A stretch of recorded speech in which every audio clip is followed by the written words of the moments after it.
recording. Okay, so we'll study some of these concepts. Many of these you know already. Okay, you would have heard about these in different places and different courses, but let's revise some of these things. Okay, all right. See, as I have mentioned you, the syllabus that I'm following is Berkeley syllabus. So a lot of influence you can see. Some contents I am taking from there. Okay, but and this is a primary book that I am following, Anderson and Dahlian. In fact, Anderson and Dahlian is also primary text for Berkeley syllabus. Okay, so you can get a lot of inputs from video lectures and text that's available there. And yeah, and sometimes when I follow other books, then also I mention it in the bottom in each slide, right?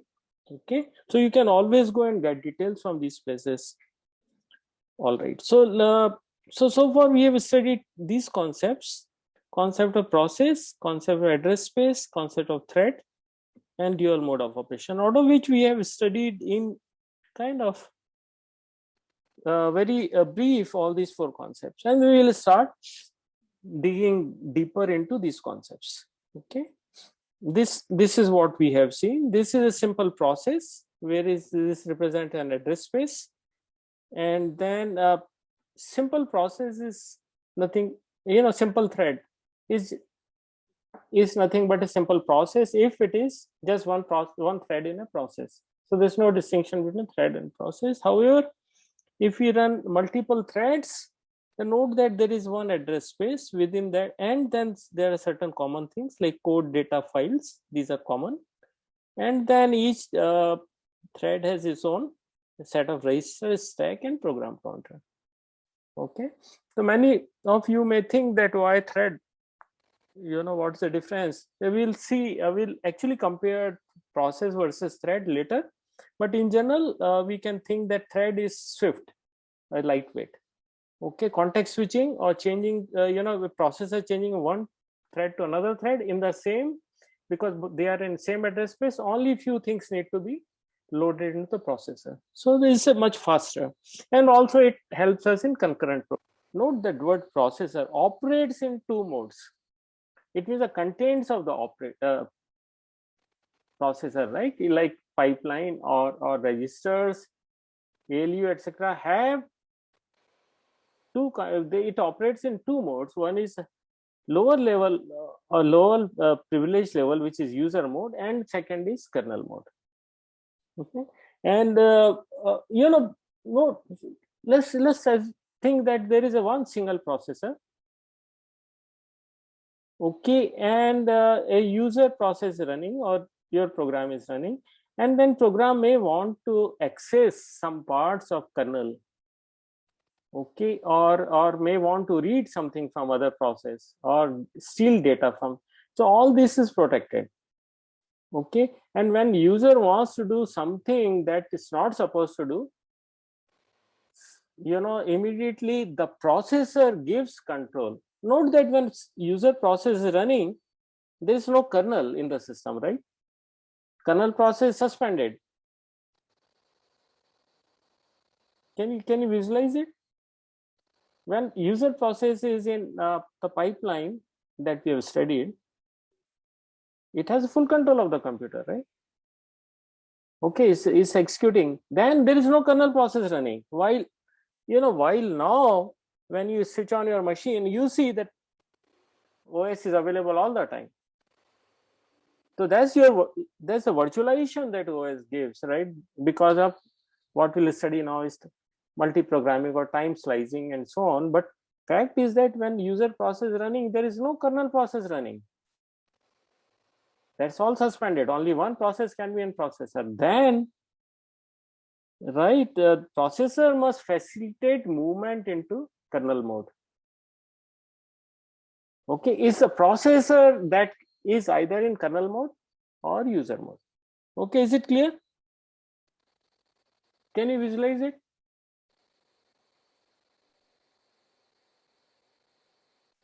See, OS is not running into system all the time on a processor. That's not the case while we visualize it. I mean, when we run our machine, what do you think? The shell is available all the time? Is it really available? Because there is just one processor, and we have studied in detail that only sequence of instruction can execute corresponding to one process. And then when it's moved out, then second process coming. So when user process running, then there's no kernel process running in the system, right? And when user does something, say it wants to read a file, or it wants to store data into the file, or it wants to communicate with other process, then using system calls, we get into kernel mode. And then kernel process starts running, and then it helps user, or his user is, after some time slice, the other process need to run, then the timer will come into the play, and as soon as timer interrupt comes, then processor switches into OS. Okay, so note that processor also has some intelligence. We can't say it has zero intelligence, right? Okay, it's not just passive thing. It has certain act that makes transition between user mode and kernel mode. Okay, any question, because important concept?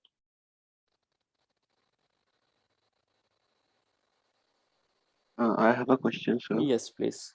You said that when the user process is running, kernel process stop for a while. Yeah, it is in a mode which is suspended mode or waiting mode. But Okay. kernel does supervise the user process, or it won't allow it to access its data and the memory that kernel operating system has. So it has to supervise it. Yeah, it has to supervise. So, for example, user tries to access some area, kernel area, right? Okay. In the address space. What will happen?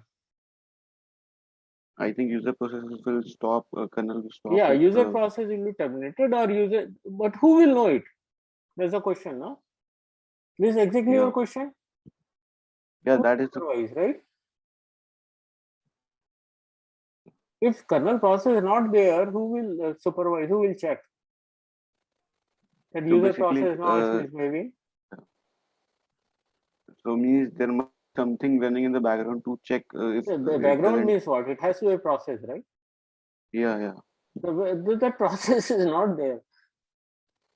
See, only one user process is there, right? And this trying to access certain thing, some area in kernel. Okay, in address space is a part for kernel area also, right? So that is trying to access, and then this is a misbehavior, that's not allowed. Then who will? So this is where this is the reason the processor, each processor has some intelligence. I will study those data structures. Say, for example, there is a single bit space in one of the register. Okay, it's called a register. Of course, we have not studied those control registers in our course, but it's called process status register, or processor status word. So see, different architecture is different, but note that there is a single bit which says that the process that's running is the user mode process or kernel mode process. Okay, and then when user tries to access something which is beyond its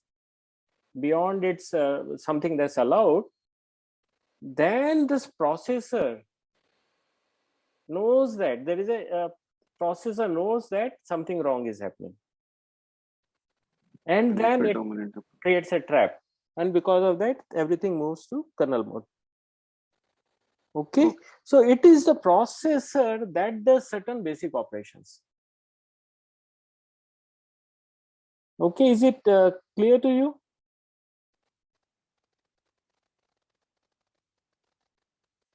Because in hardware you can always create functions which will check whether what is the area of address space that a process needs to access. That's allowable.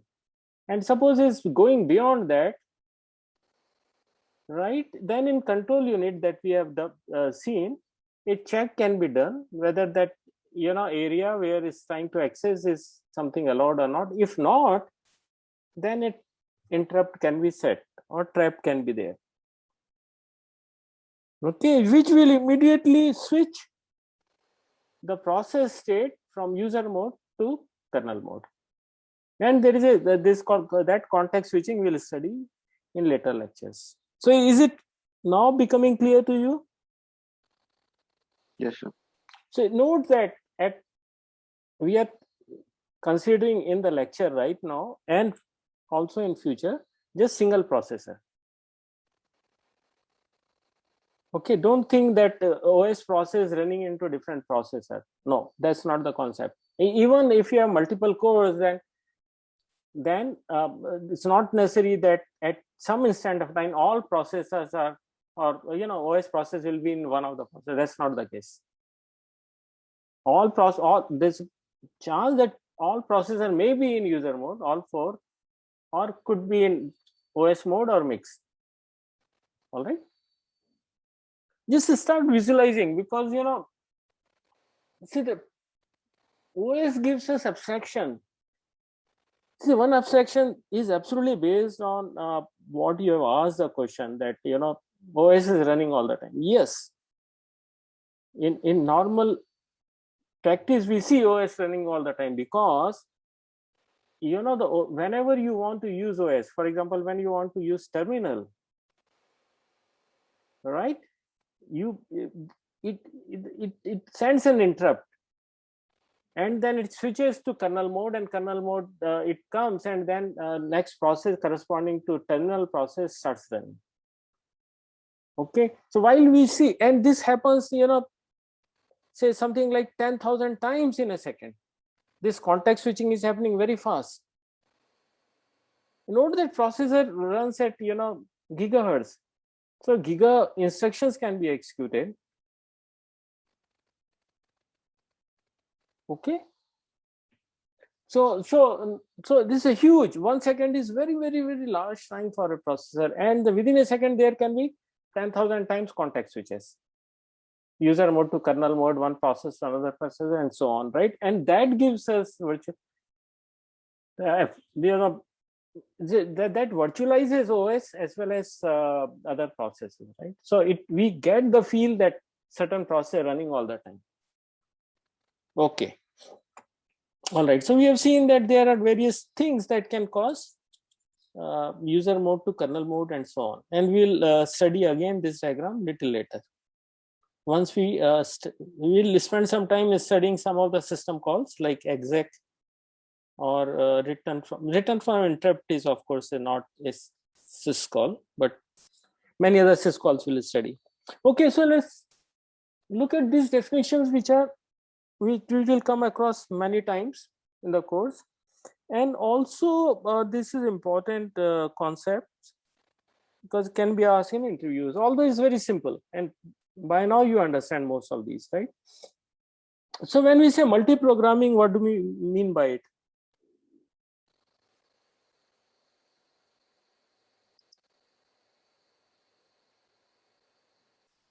Okay, who can tell me?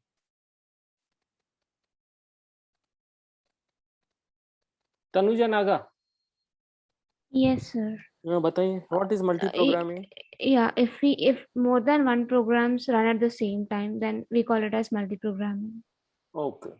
Well, good. More than one program you cannot say now, because you understand difference between program and process. Okay, program is something passive, a dead, something that's not alive yet. It could be a high level C code, or it could be executable code in the disk. Okay, so we say that when there are multiple processes in main memory, of course one process is running at a time, one process in processor, but there can be other processes which are in suspended state.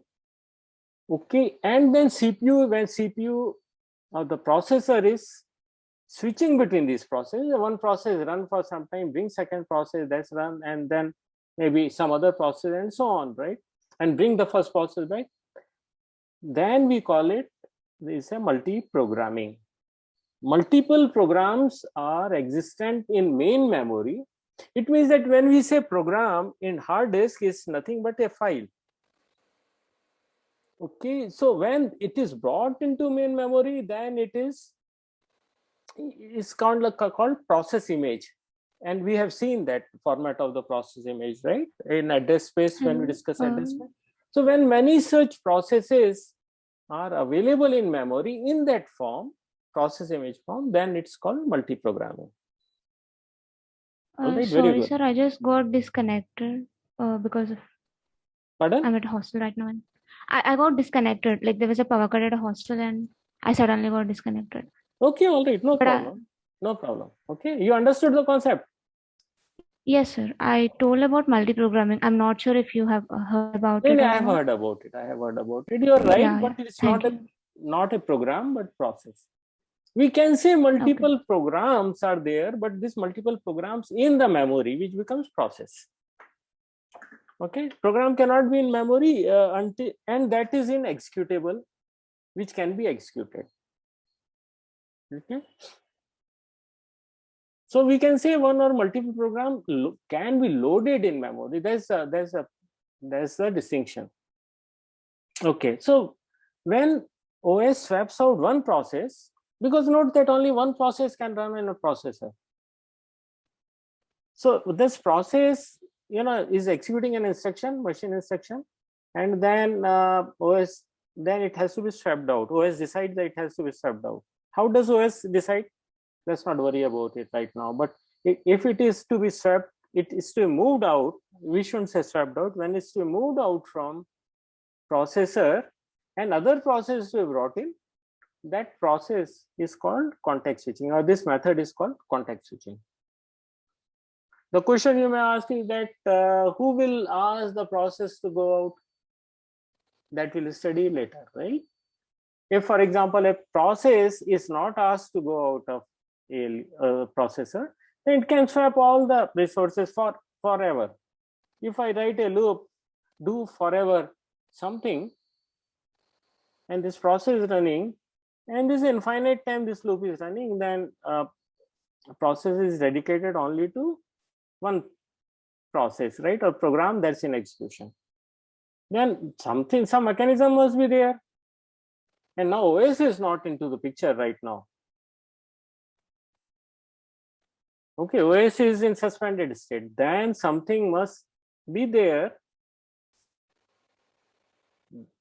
on behalf of operating system. That thing should send something or do something such that kernel comes into play, kernel process scheduled. Okay, generally we have something called timer interrupt. So processor has a timer interrupt, which process sets, OS sets in the beginning, and then after a certain period of time, its interrupt is sent. The processor immediately switches to another process, which is kernel process. By default, whenever interrupt comes, it goes to kernel process. Then kernel process can decide which other process to give CPU to, or a processor to. Is it clear?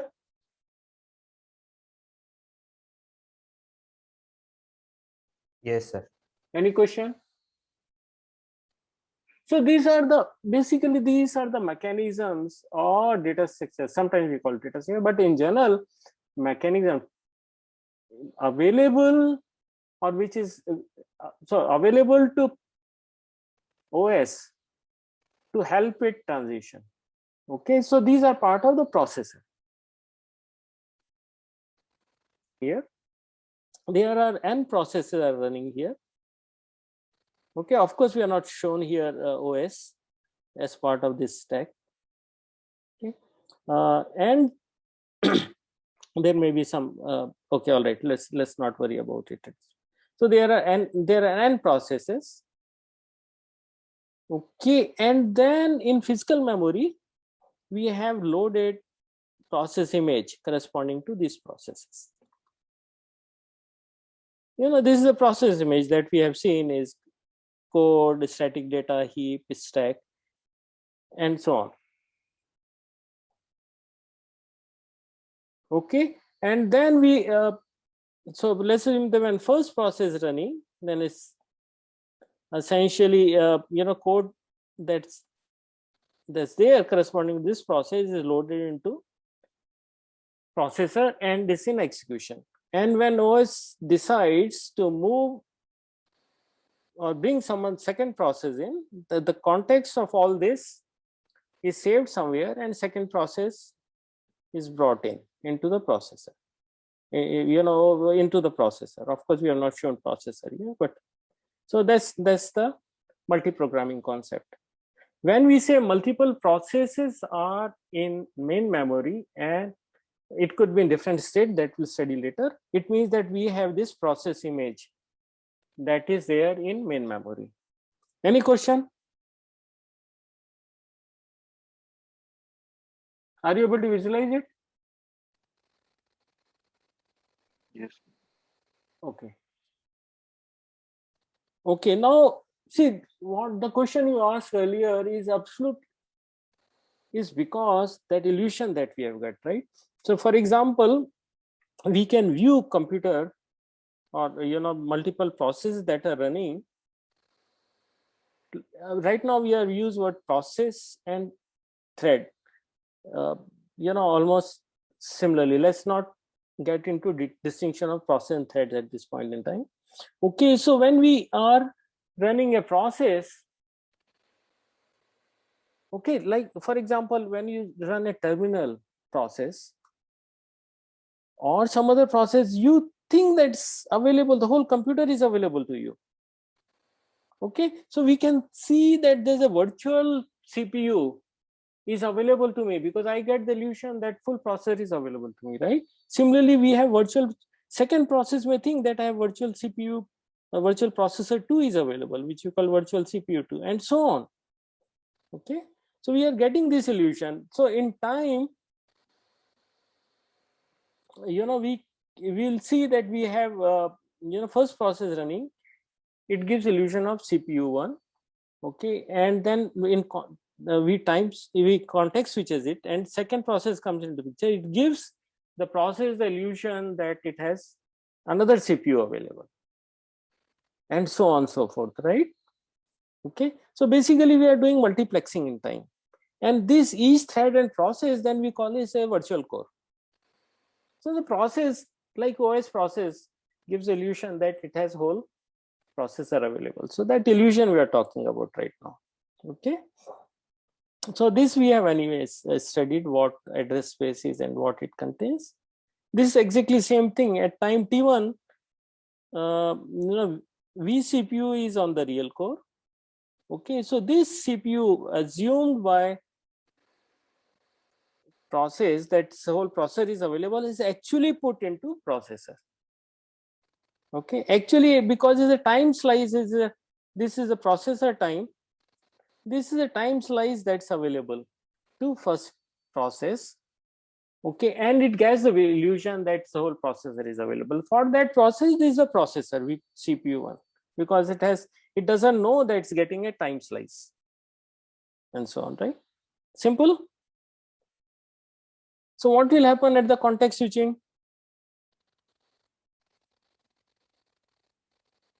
Okay, any question on this? Sir, you said that the process image is saved in the main memory, right? So the process image just contains the state of that process, like that's all it has, right? Or so basically, when we are running a process, for example, when we are running first process, let's assume this process is running, and which assumes that it has access to vCPU1 or processor. So during this time instant, that process is loaded into processor. When we say process is loaded into processor, what do we mean by that? It means that whatever, when it was moved out, okay, it must be having some register values, some program counter values, some stack pointer values. We reinstate all those all these values into the processor. Okay, when suppose now after certain time this process is to be moved out, and second process to be brought in, then all these register values at that point in time, let's say it's moving out here, all the values that are important to that process are stored somewhere, and all the values which were saved earlier for this process has to be brought in. Okay, is this your question? Yes, sir. Okay, so that is what we call it context switching. When we move from one process to other, we means that processor, we are moving into processor, we are running one process, then we are moving, saving it somewhere, and then bringing second process in, second process starts running. That's called context switching. Okay, so what are we going to do in context switching? We'll save all CPU registers somewhere. Now let's define data structure for that, and we'll study that in detail. It's called process control block. Similarly, for thread, we have TCB, thread control block. In that, we save all registers. Okay, and many other things are there in data structures. This corresponds to a process. Let's assume process P1. So when process P1 goes out, we save all the values of registers, whatever general purpose register, program counter, stack pointer, etc. we have studied earlier, they are saved here. Okay, and similarly save all CPU caches specific to the process. Okay, basically there are some variables, etc., values which you are changing. Okay, okay, which may not be part of process different registers, but some values that we have changed, right? And is there in cache or main memory, right? Okay, if it is in the cache, then essentially we move it back to process image or a stack. Process image that we have studied, right? A stack. In that stack, we move those values. Okay. Okay. So then third is about page table. So now each process is a page table. And when we are loading the new process, then we have to bring in page table corresponding to that process. Okay. All right. So these are some of the things we will study these in little more detail. Okay. All right. But what is the issue here? Now this context switching time is that whatever contents are there in the processor has to be saved somewhere, and then all the contents of other process that we want to run has to be brought in the processor. That the whole mechanism is not very simple and does not take very small time. It takes significant amount of time. So we say it's an expensive process. And then OS has to optimize all this, how to reduce context switching time. All right. Any question? Sir, can you please repeat the cache part? Okay. What can be there in cache? So let's assume that there is some memory location you have written into. Okay, because part of see stack, part of this stack where you write local variables. So cache contains something which is latest, right? Not necessarily cache contents are also part of the main memory that we have studied. Okay, Yes. not all the time. Okay, maybe towards the end it saves the values into main memory. So there are some local values available in cache, and when we are moving this out, this process out, then we have to also save these values into main memory. That's it. Okay. See, look at it this way: when your process is in execution in a processor, what all state values it has, that is to be stored, which means various values of register, that is to be stored. So we have stored them in PCB. Now something that it has changed, or something that that's there only in the cache, okay, needs also to be Cache, what can we have? Part of this stack can also be in the cache. Part of the variables or part of the heap can also be there in the cache. Okay. Cache does not contain only instruction, it also contains data. So that data which is there in cache, when we are moving the process out, then that data needs to be saved, because that cache anyway will be used by a new process then. Okay, that's the concept. Is it becoming clear to you? Yes, sir. Okay, all right. Now we use this word called multiprocessing, which is different from multi-programming. Okay, when we say multiprocessing, it means that multiple CPU, existence of multiple CPU, multiple cores. Okay, and multi-programming we have studied just now, multiple jobs or multiple processes resident in main memory. Okay, so this defines two instances of multi-programming. It means that this is one way of process A is running for a certain time, then context switch happen, then process B is running, context switch happen, process C is running. So processes are taking turns to run on a processor. That's called multi-programming. Okay, or it could be something like this: A is running, then B is running, then C is running, then A is running, then B is running, then C is running, then B. So this also, this also multi-programming, where processes have swept or moved out much earlier, or context switching happened much faster pace. Okay, when we have three processes like A, B, C, and they are running parallelly on different, of course they run onto different cores or processor, then we call it multi-processing. Okay, all right. Now there is another term called multi-threading. So multiple threads, existence of multiple thread within a process is called multi-threading.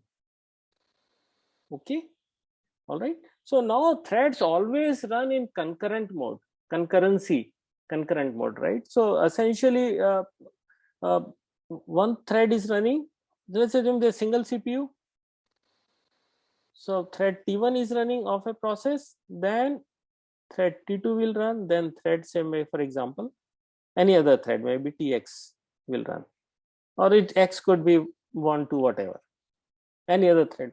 So these are running one after another, because there's one processor, but threads, when we say thread, it's a different, same program, but different place in the program execution. Okay, it may have different values, but so it means that one after other it has to run. Okay, so we say that there is something called concurrency. So these threads are running concurrently.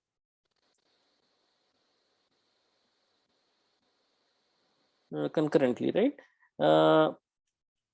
And then it's not parallelism. Concurrently, what? This is a concurrent execution, we can say. Okay, this is a parallel execution. Okay. So concurrency is about handling multiple things at a time. Okay. Parallelism is about doing multiple things simultaneously. So remember this definition: concurrency does not mean it's always parallel. In a single CPU, there can be multiple concurrent processes. Okay, so for example, when this process A is right now execution, then IO request comes, then this IO operation goes on with the help of, this transfer is happening. Okay, while at the same time process B is running. Okay, then we can say it's a concurrent execution of processes. Okay, so two threads on a single core, we use the word they are executing concurrently. All right, so let's move ahead. Okay, remember this is a definition. Remember this definition, right? So this part of process we have already studied, right? How do we create a process? We have source code, we compile it, we have executable image. executable image could be say for example a dot out, or it could also be, say, this format could be very simple format, or it could be, nowadays we use ELF format. Okay, this available now. This, note that this is a file available in hard disk. Okay, when we run it, then OS takes this file, okay, and this file has certain format, right? And that format you will study in detail when you will study compiler codes, but in general it has code segment and data, and ELF has many other fields. Okay, so OS takes this and creates this process image that we studied in detail. Okay, that's it.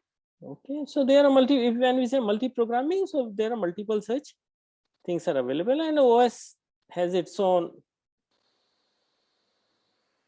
area. That's OS is also a process, so it's also there in main memory. Okay, all right.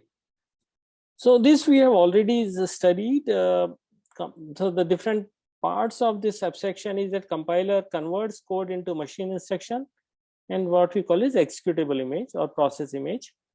Oh, so sorry, I'm sorry, it's called executable image, a dot out or whatever. Okay, so within that there is a static data portion, executable part, and run this. We bring this a dot out and then create this process image. Okay, and create reserve some area for stack, for heap, and so on, right? All right. Okay, so this part we have studied. So when we create a process, then OS allocates memory and creates memory image. So that what we have studied just now is the memory image, or process. Sometimes we also call process image. Memory image or process image. We will use this word interchangeably. Okay, so it brings this into, so now this is in existence as soon as a process is created. Okay, now what is the next thing? It creates and initializes the runtime stack. So there is a stack here, runtime stack. It will initialize this. Okay, what is the initialization thing? What are going to initialize? I mean, see, if when we are creating a fresh process, it will contain nothing. So it may be made 0, 0, 0, whatever initial process. Okay, all right. And it also creates heap. Like here we have heap. And then it also opens basic files corresponding to that process, because a process may be running different files. Like, I mean, like in C, you have standard input output file, or many other files, right? Library files, etc. Okay, so it will open those files. What is opening of a file? That we'll study when we study in detail about files. Okay, so for example, as a part of the process when running C program, then it will open a standard input output file, error management file, etc., etc. Okay, so where will be this file? Details of file will be there. See, suppose your process is running using certain number of files. Where this information will be kept about? Think about it. We will answer this later. Okay, just think or dig it further. It must be there somewhere, because OS has to open those files. Okay, all right. Just think about it, because now picture becomes more complex as we go on, and we have to visualize and connect things. And then it initializes CPU registers. Say for example, program counter points to the first instruction. The program counter has to be initialized. Stack pointer has to point to the stack, runtime stack. Then it has to be put in there, and so on and so forth. Okay, so it initializes. So that's the part of process creation. Okay, another thing is that part of the address space. So this is process image. Okay, note that part of the address space two parts, a part which user process can access. So user process can access only this part that we see here. Part of that address space is reserved for some kernel routines. Okay, and then a user process, all this part of address space cannot access it.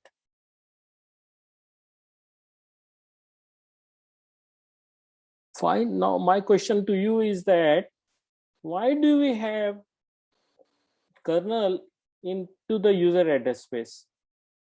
Part of the kernel, not full kernel, maybe something that's needed. Why is that? Is it going to help us? Sir, maybe it is used when we need to pass on the control to the kernel. It's yeah. I mean, Linux has this. It's going to optimize in number of ways, right? One optimization I can tell you, rest of these you dig it out. Okay, one optimization is that if it is, when we are the process is doing system call, etc., then if it is part of different address space, then we have different page table for that, right? And then we have to bring in that page table into main memory and cache and so on, right? So this is another, why do you want to do that? That's one reason. Second is that while of course you'll have to find out many more. Second is that kernel process can always access user area, right? This area you cannot, as part of user process, you cannot access this. What kernel process can always access this. Okay, or kernel code can always access this, right? So you can have within same process, let's assume that we can access this area. Kernel can always do that. Anyway, just dig it out, dig it further. Not necessarily all OS has this structure. Earlier OS didn't have this structure, right? On the modern OSs have this structure. Linux has this structure. Yeah, all right. Okay. Shall we stop here or shall we go ahead? How much time do we have?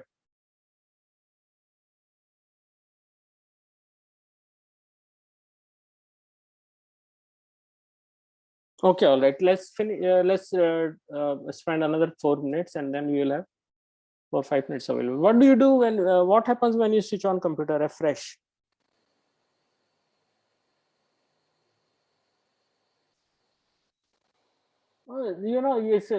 It's basically codeless start.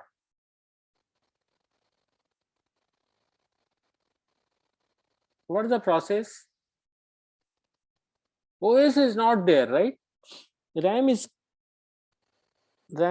clean, 0. RAM doesn't have anything. It's a volatile memory. Then how OS starts running? There's a whole boot sequence, right? So RAM is empty, doesn't contain anything. So OS is in the disk. Executable version of OS is in disk. Okay. So goal of computer at boot is to make sure that minimal hardware is working. So there are some check sequences. Okay, and then bring control to OS.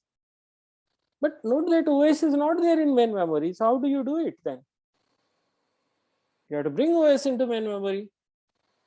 Who will bring the OS into main memory? Okay. The process is follows. So that what happens whenever machine boots up. Now we are talking general sequence. We are not talking specific to Linux or Windows. Okay, but it will be very similar. Whenever machine boots up, first thing it does is that the program counter starts execution at predetermined position in memory.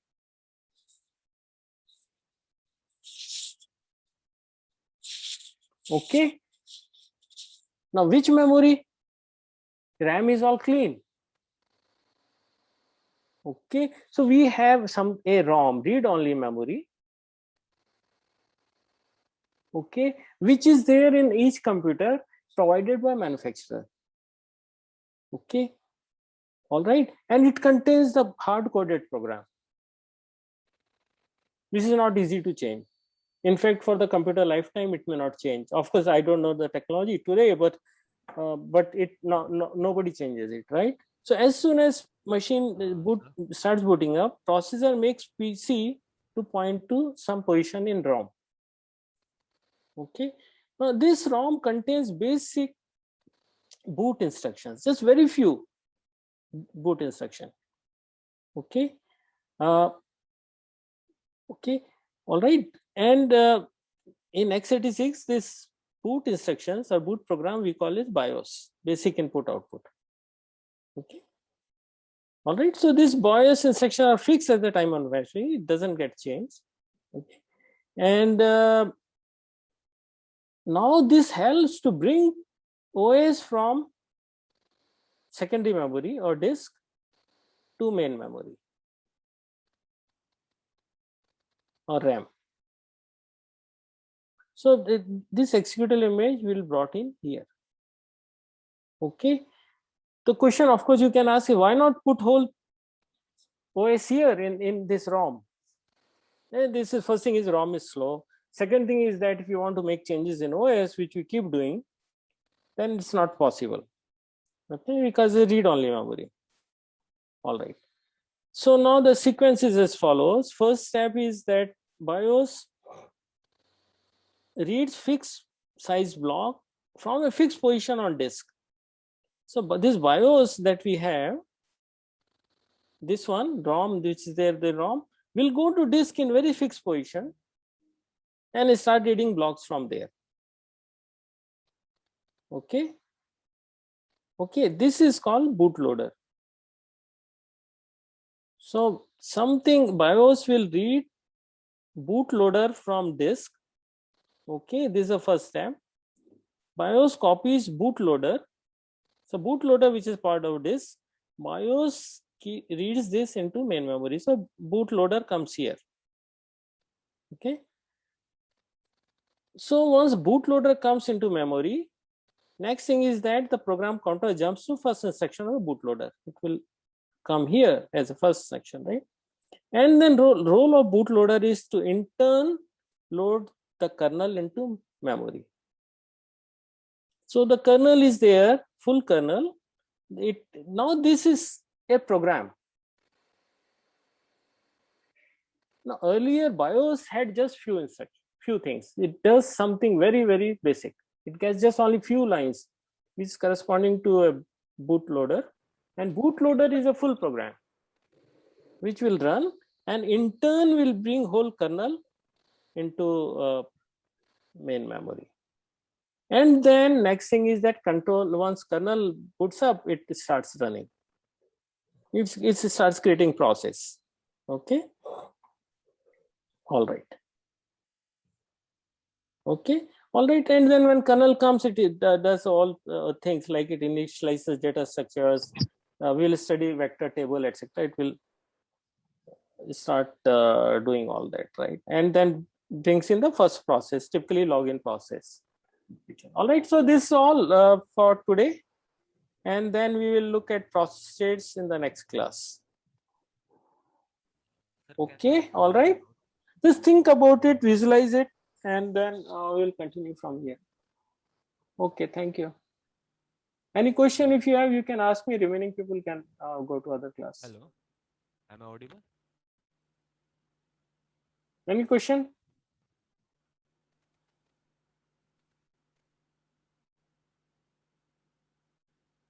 All right, then. Thank you. Hello.